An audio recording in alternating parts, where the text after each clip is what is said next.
page 394. Was Professor Severus Snape a master manipulator or a misunderstood genius? In this deep dive into Snape's personality profile, we will break down his Machiavellian tendencies, avoidant and dismissive attachment style, and his conscientious streak. Through the lens of modern personality theory, watch until the end for a spellbinding conclusion. Professor Severus Snape is one of the most complex characters in the wizarding world of Harry Potter. Though many fans of the Harry Potter series consider Snape to be a cold and brooding figure, his character profile can be best understood through the application of personality theory, specifically the ocean model and attachment theory. Today, we'll explore three defining aspects of his personality: conscientiousness, Machiavellianism, and his dismissing avoidant attachment. Before we dive into the complicated, emotionally charged personality of Professor Severus Snape, we need a framework to understand him, and that's where the ocean model comes in.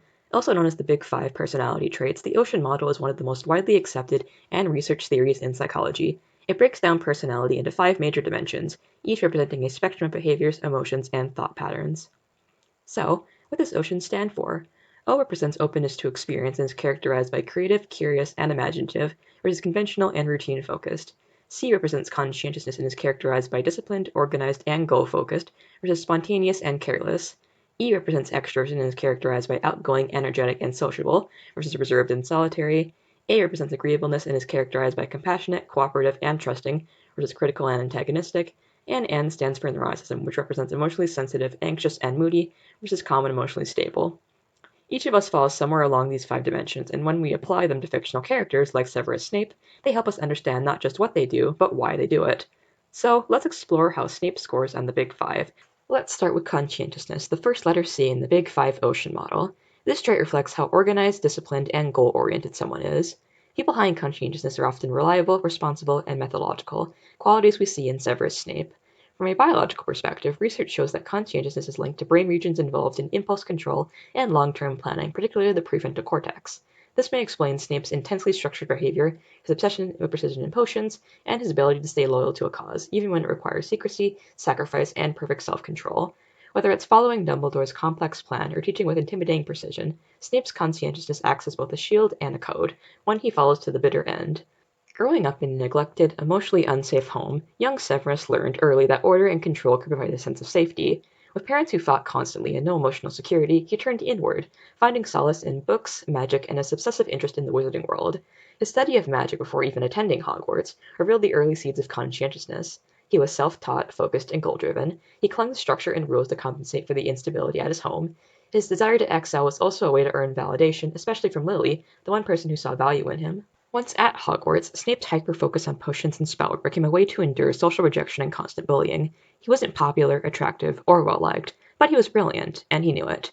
He invented meticulous note-taking and spell refinement in his potions book. He invented spells such as Sectum Sempra, demonstrating both creativity and precise magical theory, and his disciplined intellect became his armor against public humiliation, especially at the hands of James Potter and Sirius Black. This obsessive study wasn't just academic ambition, it was emotional survival. As Snape grew older, his desire for mastery and control pulled him towards the dark arts, which offered power, recognition, and status that he lacked socially. His conscientiousness served him here, too.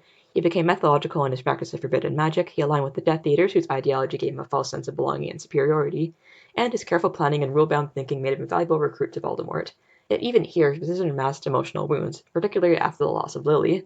Snape's conscientiousness reaches its most refined and most emotionally armored form during his years teaching at Hogwarts.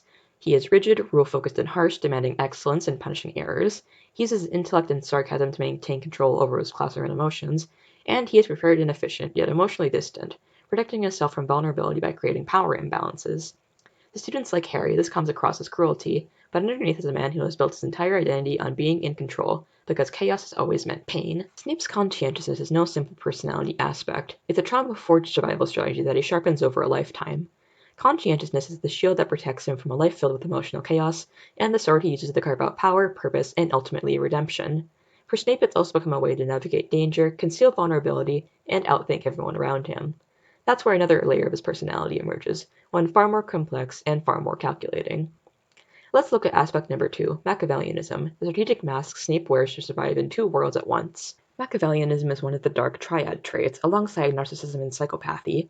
It describes a personality marked by strategic thinking, emotional detachment, manipulation, and the willingness to deceive others to achieve one's goals. From a learning perspective, Machiavellian traits can be seen as behaviors that are reinforced over time. If a person learns that controlling information, lying, or playing both sides leads to safety or success, those behaviors can become habitual. In Snape's case, his manipulation of appearances, especially as a double agent, becomes a survival strategy in the dangerous wizarding world. His decision to kill Dumbledore, deflect McGonagall's attacks, and hide the truth from Harry until the very end all reflect cold, calculated choices.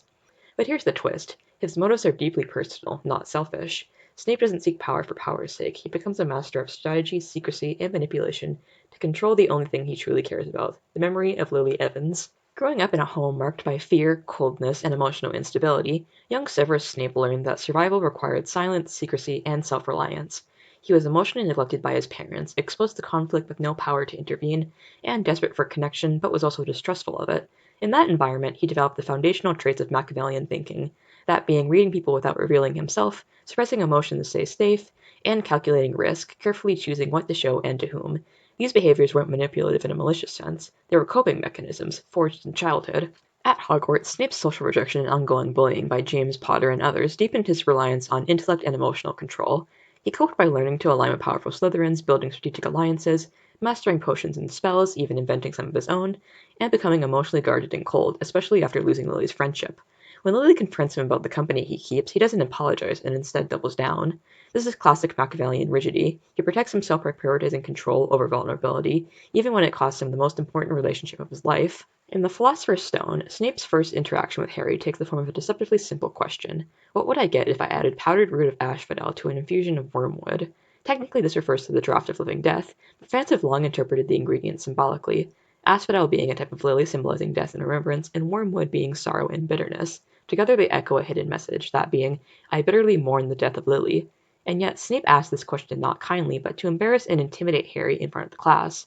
Harry looks like James, whom Snape loathed, but has Lily's eyes, a constant painful reminder of what Snape lost. This moment is pure dual intent, a public power move to assert dominance and a private expression of grief, encoded in symbolism no one else can decode. It's Machiavellianism wrapped around emotional trauma, the use of strategy to manage pain, and dominance to cover longing. Snape's alignment with the Death Eaters is less about ideology and more about belonging to something powerful, gaining protection and status, and finding a place where control and detachment are valued. Here, his strategic mind flourishes. He doesn't form close bonds, he plays roles, he adapts. But when he realizes Voldemort plans to kill Lily because of the prophecy Snape himself delivered, he's shattered, and once again he turns to calculation, not confession. When Snape begs Dumbledore to protect Lily, it's not a romantic declaration, it's a transaction. Hide them all, keep her, them, safe, please. He doesn't say he loves her, he doesn't show vulnerability. He offers his skills, his loyalty, his secrecy, anything so long as Lily lives. This is Machiavellianism repurposed. It's a strategic sacrifice, moral flexibility, and control of outcomes, even at a personal cost. He even agrees to protect Harry, not out of affection but out of guilt, a calculated way to honor Lily, even if it means seeing her eyes in the face of someone he resents. When Dumbledore is cursed and dying, he secretly asks Snape to end his life at the right time, to protect Draco and to solidify Voldemort's trust in Snape. To ensure this happens, Snape makes the unbreakable vow with Narcissa Malfoy, promising to protect Draco and to carry out the killing if Draco cannot. When the moment comes, Snape fulfills the vow, at Dumbledore's request, with controlled resolve, killing him in front of Death Eaters and the Order alike. This looks like betrayal, but it's the ultimate act of strategic loyalty, a cold decision made in the name of a long game only two people understood. Later, when McGonagall confronts Snape in the Great Hall, he appears to duel her, but what he's doing is deflecting her attacks toward the Death Eaters behind him, sparing her and subtly defending the school. This is textbook Machiavellian maneuvering. He maintains his role as a supposed traitor, while continuing to protect the very people who think he's the enemy. Even as chaos breaks out, Snape controls the perception of his actions, never revealing the truth because the mission demands secrecy, not vindication. Snape's Machiavellianism isn't about ambition, it's about control. He manipulates appearances to protect the truth, he deceives to stay loyal, and he hides emotion to carry out love. Every calculated move he makes, from misleading Voldemort to deflecting spells to delivering memories with his dying breath, serves not himself, but the legacy of Lily Evans. His actions are not cold because he feels nothing. They're cold because he feels too much and has no idea how to express it without risking everything. Snape lives and dies as a strategist, a manipulator, and a man who never lets the world see what's inside, because it would hurt too much to let them. His calculated behavior isn't about cunning, it's about protection, because, for Snape, closeness is dangerous, and vulnerability is a risk he's learned never to take. That brings us to aspect number 3, dismissing avoidant attachment, the emotional armor that defines Snape's relationships and ultimately his tragedy. This pattern develops when someone grows up in an environment where emotional needs are rejected or ignored. The result? They learn not to trust closeness, they rely on themselves, and they bury their emotions. According to Neo-Freudian theory, especially the work of Karen Horney, Early relationships shape our emotional defenses. Snape's cold, unstable home life likely taught him that vulnerability leads to rejection, and that love is never safe. This explains why Snape is emotionally distant as professor, why he never reveals his loyalty, and why his love for Lily remains a lifelong secret. Even when he dies, he doesn't ask for comfort. He simply says, "Take them," offering Harry his tears, and with them, the truth he could never say aloud. His final words, "You have your mother's eyes," are the only moment he lets himself be seen. Snape's avoidant attachment style was forged in childhood and hardened through betrayal and grief over his life. Severus Snape grew up in a home marked by conflict, emotional neglect, and instability. His father, a volatile muggle, and his withdrawn mother offered little warmth.